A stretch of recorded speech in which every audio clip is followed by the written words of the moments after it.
एक आंकड़ा बहुत दिलचस्प है जो दिखाते हुए आपको चर्चा की शुरुआत करेंगे।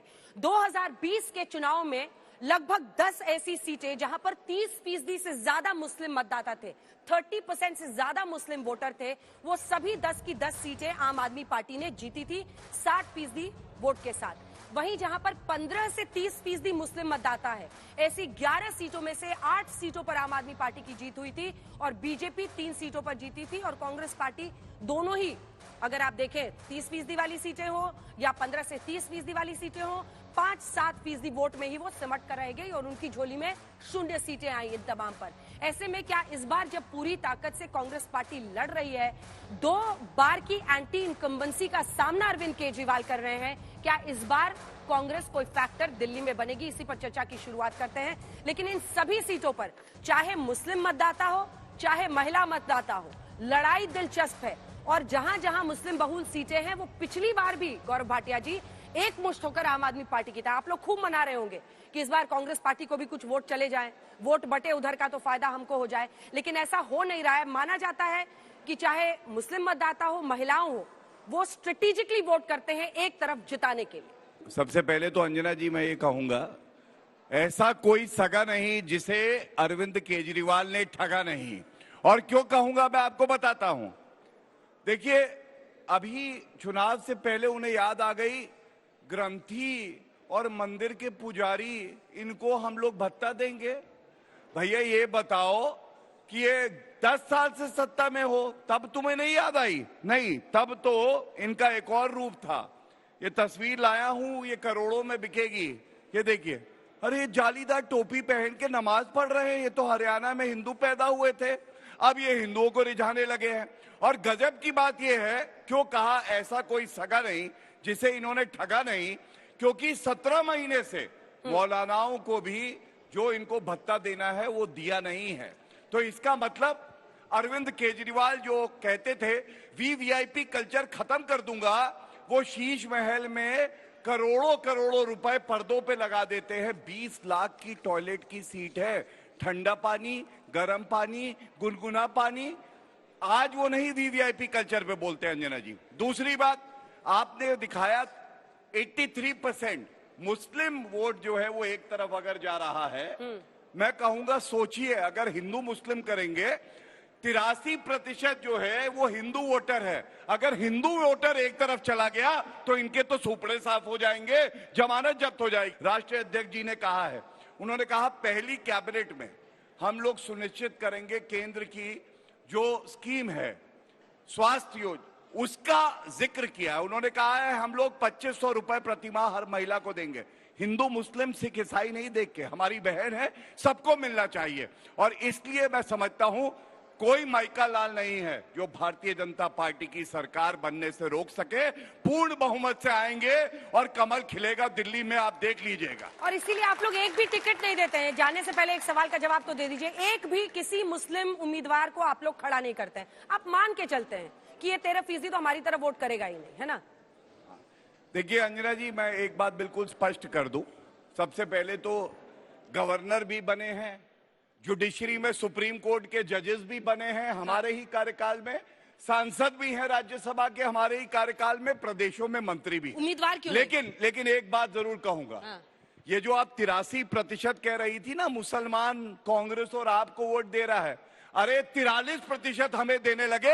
गले से लगा के तो देखे, सर आंखों पे रखेंगे। लेकिन अगर हम पे भरोसा नहीं करते तो कोई हक नहीं है ये पूछने का कि भैया टिकट क्यों नहीं देते। हम पे भरोसा करो, भाई बनो, गले लगाएंगे। ऋतुराज जी, आपने 5 उम्मीदवार मुस्लिम समुदाय से लिए हैं, लगभग 7% है आपके सारे उम्मीदवारों का, लेकिन आप चाहते हैं कि वोट आपको 83% प्लस ही मिले इस बार भी। ऐसा कैसे होगा? ये पूछ रहे हैं मौलवियों के, आपने 17 महीने से उनको नहीं पैसा दिया जो आपने वादा किया था 18,000 का। अब आप पुजारियों और ग्रंथियों को भी कह रहे हैं कि हम पैसा देंगे। कहां से इतना पैसा, चाहे मुस्लिम मतदाता हो या फिर महिलाएं हो, कहां से लाएंगे? अंजना जी, सबसे पहले तो आप देख सकते हैं कि भाजपा का जो प्रवक्ता है उसका जो फ्रस्ट्रेशन है, उसकी जो तकलीफ है, उसकी जो पीड़ा है, एक्चुअली में भाजपाइयों की जो ये पीड़ा है वो इसलिए है क्योंकि ना तो इनके पास चेहरा है, ना नैरेटिव है और ना ही इनके पास एजेंडा है। केवल ऊल जलूल की बात करेंगे। आज इस देश के अंदर में अगर अरविंद केजरीवाल जी एकमात्र नेता हैं जो काम की बात करते हैं, काम के नाम पर वोट मांगते हैं, काम की राजनीति करते हैं। और अरविंद केजरीवाल जी की गारंटी मतलब वो 100% वो काम होकर रहेगा। अगर अरविंद केजरीवाल जी ने कहा कि मैं 24 घंटे बिजली दूंगा, अगर अरविंद केजरीवाल जी ने कहा कि मैं फ्री बिजली दूंगा, तो देकर दिखाया। अरविंद केजरीवाल जी ने कहा कि मैं अच्छे स्कूल बनाऊंगा, तो अच्छे स्कूल बनाकर दिखाया। अरविंद केजरीवाल जी ने कहा कि मैं अच्छे स्वास्थ्य व्यवस्था बनाऊंगा, उसके लिए मोहल्ला क्लिनिक बनाया, जिसको देखने के लिए बान की मून और कॉफी आनंद आए। अगर उन्होंने स्कूल की बात करी तो डोनाल्ड ट्रंप की पत्नी मेलिना ट्रंप केजरीवाल जी का स्कूल देखने के लिए आती है, उससे देश का नाम रोशन होता है। अगर उन्होंने कहा कि मैं महिलाओं को बसेस में फ्री यात्रा करवाऊंगा, तो उन्होंने करवाया। अगर उन्होंने कहा कि मैं बुजुर्गों की फ्री तीर्थ यात्रा करवाऊंगा, तो उन्होंने करवाया। अगर वो आज कह रहे हैं कि वो महिलाओं को 2100 रुपए पर महीना जो है सो सम्मान राशि देंगे, तो लोगों को भरोसा है कि वो देंगे। अगर उन्होंने कहा कि वो संजीवनी योजना के तहत बुजुर्गों का फ्री इलाज करवाएंगे, तो वो करवाएंगे, लोगों को भरोसा है। अगर वो कह रहे हैं कि वो स्टूडेंट्स को फ्री बस सर्विस देंगे, तो स्टूडेंट्स को भरोसा है कि फ्री बस सर्विस मिलेगा। अगर अरविंद केजरीवाल जी, कांग्रेस पार्टी एक फैक्टर बनती है, मुस्लिम वोट बढ़ता है, तो आपको मुश्किल आएगी? अंजना जी, कांग्रेस 13 में भी लड़ी, कांग्रेस 15 में भी लड़ी, कांग्रेस 20 में भी लड़ी। मैं दावे के साथ कह सकता हूं कि कांग्रेस पार्टी को 2025 में भी कोई नुकसान नहीं होगा। कांग्रेस जहां थी वहीं 25 में भी रहेगी। आज यहां पर दिल्ली के अंदर में लड़ाई केवल भाजपा के साथ है। इनका फ्रस्ट्रेशन इस बात का है कि ना तो 20 राज्यों में जहां इनकी सरकार है, ना ये 24 घंटे बिजली दे सकते हैं, ना ये फ्री बिजली दे सकते हैं, ना अच्छे स्कूल बना सकते हैं, ना अच्छी स्वास्थ्य व्यवस्था कर सकते हैं। केजरीवाल जी के काम का मुकाबला नहीं कर सकते हैं। एक बार वो डेटा दिखा दीजिए मुस्लिम वोटर का, केवल बात ठीक करते हैं। है, 2013 से लेकर 24 तक का डेटा दिखा दीजिए। बहुत दिलचस्प है। विधानसभा चुनाव वर्सेस लोकसभा चुनाव। लोकसभा चुनाव में वही मुस्लिम मतदाता अगर आप देखिए, चाहे वो 2014 हो, 14 में तो 56% आम आदमी पार्टी की तरफ गया था, लेकिन 19 आते आते 66% चला जाता है कांग्रेस पार्टी की तरफ। यानी लोकसभा में वो कांग्रेस पार्टी को मजबूत करते हैं, वहीं विधानसभा में वो एक मुश्त होकर 83% 2020 में मुस्लिम मतदाता आम आदमी पार्टी की तरफ चला जाता है। एक छोटा सा आप जवाब दीजिए, फिर मैं कांग्रेस पार्टी की तरफ जाऊंगा। देखिए, 3-4 शब्द लिख लिए हैं जो इन्होंने बोले। सारांश क्या है? इन्होंने कहा चेहरा कौन है। अरे आतिशी मार्लेना, एक महिला का अपमान तो अरविंद केजरीवाल कर रहे, कह रहे अस्थाई है ये, इसको हटा दिया जाएगा। इस बीच में ना बोले, बनाकर हमने अंजना जी सम्मान बात दिया करें। है। देखिए, ऐसा बदतमीजी बात ऐसे ही स्टार्ट होती है। आपके बारे में मैंने लिखा, आप भी लिखिए। डर रहे हैं क्या? सुनिए, तो सबसे ज्यादा अपमान अगर महिला का किसी ने किया है तो वो भ्रष्टाचारी अरविंद केजरीवाल ने किया है, जो जेल की सलाखों में भी मुख्यमंत्री थे, सीएम थे, और अब बेल पे बाहर है। दूसरी बात, इन्होंने कहा गारंटी। ये देखिए, मैनिफेस्टो किसका है? झाड़ू, आम आदमी पार्टी जो पापी आप बन गई है। इसमें क्या लिखा है देखिए, मैं दिखाता हूं आपको। ये इनके वादे हैं। इन वादों में लिखा है, अरविंद केजरीवाल ने माना है मैं वादे पूरे नहीं कर पाया, यमुना को साफ कर दूंगा।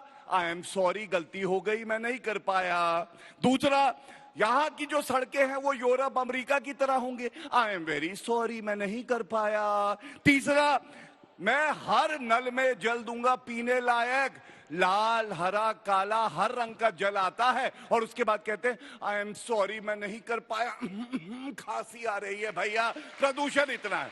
तीसरी बात इन्होंने कही, गारंटी की बात कर रहे हैं। पंजाब में इनकी सरकार है, वहां की महिलाएं, हमारी बहनें इंतजार कर रही हैं। 1000 रुपए देने का वादा किया था, 2 साल से ज्यादा का समय हो गया है, क्यों नहीं दिया? आपने कहा था 20 कॉलेज बनाएंगे, नाम बता के जाइए। 20 हम अस्पताल बनाएंगे, नाम बता के जाइए। 15 लाख सीसीटीवी कैमरा बनेंगे, नाम बता दीजिए। कुछ नहीं किया इन्होंने। एक बात और, मेलेनिया ट्रंप आई, बस आखिरी। मेलेनिया ट्रंप जो है क्लासरूम देखने आई। अरविंद केजरीवाल जी उनको अंदर लेके गए, टॉयलेट में एक सीट लगी थी, कहते यही है क्लासरूम, यही बच्चे पढ़ते हैं। क्यों? क्योंकि क्लासरूम बता रहे थे टॉयलेट्स को। वो भी एक घोटाला कर दिया, घोटालाबाज। छोटा सा जवाब अजय वर्मा जी के पास मैं उम्मीद कमरे जोड़ देना, हॉस्पिटल में बेड जोड़ देना, ये नया अस्पताल या नया स्कूल नहीं हो सकता। मुझे बोलने का मौका देंगे, मैं उम्मीद करता हूं। इन्होंने कहा वादे, अरविंद केजरीवाल जी ने कम से कम यमुना को लेकर के स्टेटमेंट तो दिया कि भाई ठीक है, उसमें अगर कमी रही है, देरी हुई है, तो चलो उसको ठीक हम करेंगे। जो करता है उसी से उम्मीद होती है। प्रधानमंत्री नरेंद्र मोदी जी ने 5 साल पहले रामलीला मैदान के अंदर में 1750 कच्ची कॉलोनी है दिल्ली में, जहां 50 लाख से ज्यादा लोग रहते हैं। प्रधानमंत्री मोदी जी ने रैली करके डंकापति ने डंके की चोट पर कहा कि सभी 1750 कच्ची कॉलोनियों को पक्का किया जाएगा और कच्ची कॉलोनी में रहने वाले सभी लोगों को पक्की रजिस्ट्री दी जाएगी और पीएम उदय योजना उसका नाम दिया गया।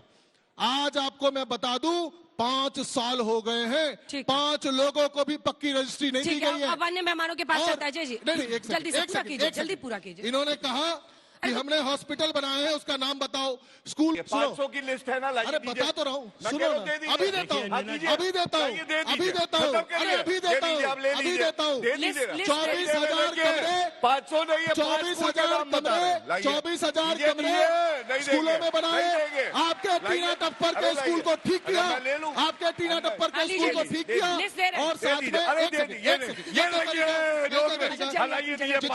एक सेकंड मैं चैलेंज कर रहा हूँ, मैं चैलेंज कर रहा हूँ, लाइव टीवी पे चैलेंज कर रहा हूँ। एक स्कूल के अंदर में आज तक का कैमरा चले, हम भी चले, गौरव भाटिया भी चले, स्कूल भी दिखाएंगे, कमरे भी दिखाएंगे, टॉयलेट भी दिखाएंगे और बताइए लिफ्ट भी दिखाएंगे कि 6 महीने पहले जो आपको अस्पताल भी दिखाएंगे, अस्पताल जो हम लोगों ने 6 महीने पहले जो दिल्ली में आपको अपने साथी काम किया है तो डंके की चोट पर करेंगे और दिखाएंगे। अरविंद केजरीवाल ने खुद ही कबूल लिया, उनका प्रवक्ता कह रहे काम किया। अरविंद केजरीवाल कह रहे काम नहीं हो पाया भैया। अच्छा ठीक है, मैंने माइक उठाई है, शराब घोटाला किया है। किस आधार पर हो गया? एक सेकंड सर, एक second, enough please, enough sir, put your mic down, please. Verma ji, ताकतवर बहुत बुलंद है, हम लोग उठती हुई चिड़िया के जिस तरह से आपसे डरने वाले बिल्कुल नहीं घबराएंगे। अच्छा ये कोई रैली नहीं है, एक सेकंड, रैली का मंच नहीं है ये, तो आप लोग प्लीज थोड़ी बात को सुनिए। भाषण देने के लिए नहीं है यहाँ पे, जो सवाल मैं करूँ उसका जवाब दीजिए। सबने टाइम दिया, अपने हिसाब से बोलिए, टाइम के हिसाब से बोलिए, माइक नीचे रखिए। वर्मा साहब माइक उठाइए। कांग्रेस पार्टी किस आधार पर ये मान रही है कि इस बार उसकी तरफ वोटर आएंगे? 6 महीने पहले तो आप इनके साथ थे, इनको महान बता रहे थे, इनके साथ थे, तब शराब घोटाला हो, ये तथाकथित जो आप लोग बंगले पर शीश महल कह रहे हैं, वो सब खत्म हो गया था, आपके साथ ही थे। अब आप जाएंगे उसी वोटर के बीच में कहने की नहीं अरविंद केजरीवाल ने ये गलत किया, वो गलत किया। कौन मानेगा कांग्रेस पार्टी को? और देखिए अंजना जी, वोट लेंगे? पहले जैसे कबीले होते थे ना, कबीलों में सरदार होते थे, तो ऐसे ही झूठों के छोटे सरदार हैं केजरीवाल जी और बड़े सरदार हैं नरेंद्र मोदी जी। ये 2 सरदार हैं। हमारी लड़ाई इन दोनों से इसलिए है कि हम जो 15 साल का विजन शीला दीक्षित का 1998 से 3 और 3 से 2008 और 8 से 2013 था, जो दिल्ली को विश्व स्तरीय दर्जा बनाया, जो दिल्ली में पुलों का जाल बिछाया, जो दिल्ली में युवाओं की व्यापार के लिए, नौकरी के लिए आगे बढ़ाया, जो बेटियों की, बहनों की सुरक्षा के लिए चलाया। हम ये चाहते हैं कि दिल्ली को वही विश्व स्तरीय दर्जा जो इन्होंने खत्म कर दिया है, दोनों ही। अभी ये फोटो दिखा रहे थे मेरे भाई, देखिए इस देश में हिंदू, मुस्लिम, सिख, ईसाई, बौद्ध, पारसी को भारत का संविधान यहां रहने की और बोलने की अपनी फ्रीडम ऑफ स्पीच और फ्रीडम ऑफ लिविंग देता है। अगर मैं बोहरा समुदायों में नरेंद्र मोदी जी गए थे, टोपी पहनना गुनाह नहीं है, लेकिन जब मैं अगर दिखाऊं उस टोपी पहने हुए बोहरा समुदाय के प्रोग्राम में, ये कुछ और दिख रहा है, हिरन दिख रहा है, तो इसलिए टोपी कोई किसी की भी पहन ले, टोपी कोई किसी की भी पहन ले, लेकिन आपने शीला दीक्षित की प्रशंसा की, लेकिन उनकी सरकार को समझौता कर लिया। देखिए मैं जनता को कैसे समझाएंगे? मैं अगला बताने जा रहा हूँ। देखिए उनको लगता है इस बार हम दिल्ली की जनता पर, दिल्ली की जनता की डिमांड्स पर हमने सर्वे कराया और सर्वे में यह आया कि आप लोग मजबूती से लड़िए, और हमने हर सीट को मजबूती से लड़ने का प्रयास किया है। देखिए ये तो कुछ भी कहें, 2014 में मित्रों 2 करोड़ नौकरी, 15 लाख आएंगे, फिर कहा चप्पल वाला जहाज में जाएगा, अमीर गरीब हो जाएगा, लेकिन ऐसा हुआ नहीं। चप्पल वाले की तो और चप्पल छिल गई, अमीर और अमीर होकर देश छोड़ के भाग गए और गरीब गरीबी की रेखा के नीचे चले गए। पर आप लोग ये बोलते बोलते सड़क पे ही रह गए, तीसरी बार मोदी की सरकार बन गई। नहीं तो जैसे देखिए ये सब समझाते समझाते आप लोग सड़क पे रह गए और मोदी जी की तीसरी बार सरकार बन गई। आप नर्वस 90s के शिकार हो गए। कांग्रेस क्या दिल्ली में एक फैक्टर बन सकती है? क्या मुस्लिम वोट बढ़ सकता है? आशुतोष जी आपसे शुरू करती हूँ। नहीं, दिल्ली के अंदर देखिए तीन चीजें बड़ी स्पष्ट है। पहली बार इस बार जो आम आदमी पार्टी का वोट शेयर नीचे जाने वाला है, भारतीय जनता पार्टी का वोट शेयर थोड़ा ऊपर जा सकता है और कांग्रेस भी गेन करेगी। कांग्रेस को जब हम विधानसभा चुनाव के मद्देनजर नापने की कोशिश करते हैं तो हमें लगता है कि 4% 8% की पार्टी है, लेकिन अगर आप लोकसभा में देखें तो आम कांग्रेस पार्टी 24% भी पाती है, 22% भी जाती है। अगर आम आदमी पार्टी जरा सी भी कमजोर होगी तो उसका फायदा कांग्रेस को भी होगा, उसका फायदा बीजेपी को होगा। इसलिए कांग्रेस को अंडर एस्टिमेट करना हमारे ख्याल से दिक्कत वाली बात होगी। अगर कांग्रेस को अंडर एस्टिमेट करे, कांग्रेस देखिए जीते या ना जीते एक अलग तरीके का सवाल, लेकिन कांग्रेस हरा जरूर सकती है और यह बीजेपी के लिए भी घातक हो सकता है और आम आदमी पार्टी के लिए भी घातक हो सकता है। सीटें जीत सकती है कांग्रेस पार्टी दिल्ली में, ऐसा लग रहा है हमारे आपको? ख्याल से पहली बार इस बार मुझे लग रहा है कि सीटें निकलेंगी इनकी। अब कौन कितनी सी सीटें? कौन आपको उनके देखिए मजबूत उम्मीदवार कौन लग रहे हैं? नहीं, मुझे ये कहना बहुत मुश्किल काम है, लेकिन कुछ सीटें इस बार उनकी निकल सकती हैं। उसका कारण बहुत स्पष्ट है, क्योंकि कांग्रेस पार्टी इस बार कम से कम मैंने 15 का भी देखा है और 20 का भी चुनाव देखा है, इस बार ज्यादा एग्रेसिवली चुनाव लड़ रही है। दूसरी बात क्या है कि जो एंटी इनकम्बेंसी आम आदमी पार्टी सरकार के खिलाफ है वो मजबूत एंटी इनकम्बेंसी, जिसका नुकसान प्रधानमंत्री नरेंद्र मोदी जी को लोकसभा के चुनाव में हुआ। बहुत लोकप्रिय हैं दोनों नेता, बहुत लोकप्रिय दिल्ली के अंदर, लेकिन अगर एंटी इनकम्बेंसी होगी, बहुत सारे प्रोमिसेस करते हो, आप डिलीवर नहीं कर पाते हैं, उसका नुकसान होगा। इसलिए मैंने कहा कि इनका वोट शेयर नीचे जाएगा, लेकिन 54% से क्या वो 34% चला जाएगा, ऐसा मुझे नहीं लगता है। फिरोज बख्त अहमद साहब, देखिए ये जो नंबर्स हैं ये बता रहे हैं कि 2020 के भी विधानसभा चुनाव में भारतीय जनता पार्टी को सिर्फ 3% मुस्लिम मतदाता ने वोट किया। एक उम्मीदवार ये खड़ा नहीं करते हैं, क्लियर स्टैंड है इनका, बार बार जालीदार टोपी बोलते हैं भाटिया जी। ऐसे में सवाल है, ये कहा जाता है कि मुस्लिम मतदाता जो बड़ी स्ट्रेटेजिकली वोट करता है, जो बीजेपी को हराएगा उसको हम वोट देंगे। ऐसे में क्या चांसेस हैं कि ये वोट इस बार बढ़ सकता है या फिर वो एकमुश्त जाएगा? अंजना साहिबा, कुछ बातें तो जिसको कहते हैं अंग्रेजी में you deprived me of the words in my mouth, लेकिन मैं आपका जवाब देता हूं। देखिए ये जो आपकी बहस है ये मुस्लिम वोटर्स के ऊपर है 2025 में। आप किसी भी मुस्लिम मोहल्ले में जाके देख लीजिए, मुस्लिम जो लोग हैं, जो मुस्लिम वोटर हैं, बहुत ज्यादा डिसअपॉइंटेड हैं केजरीवाल सरकार से। उन्होंने कोई काम नहीं किया। मैं जाकिर नगर में रहता हूं, मैं एक बात कह रहा हूं, don't not to be taken otherwise. वहां पे कांग्रेस की कोई कैंडिडेट खड़ी हो रही है, उनका नाम है अरीबा खान। लोग कह रहे हैं हम अमानतुल्ला खान को नहीं देंगे। खैर ये तो रिजल्ट बताएगा क्या है। तो मुस्लिम मोहल्लों की जो हालत है, मुसलमान बहुत ज्यादा डिसअपॉइंटेड हैं। अभी भाटिया साहब ने कहा कि आप ग्रंथियों को देंगे पैसा, आप पुजारियों को देंगे। ना तो ग्रंथी को पैसे की जरूरत है, ना पुजारी को पैसे की जरूरत थी, गरीब इमाम को। और आपने 18 महीने से गरीब इमाम को पैसा नहीं दिया है, तो आप झूठ पे झूठ बोले जा रहे हैं। मुझे तो ऐसा लगता है कि हालांकि प्रफुल्ल कुमार मोहंता, एक मिनट लेट मी कंप्लीट।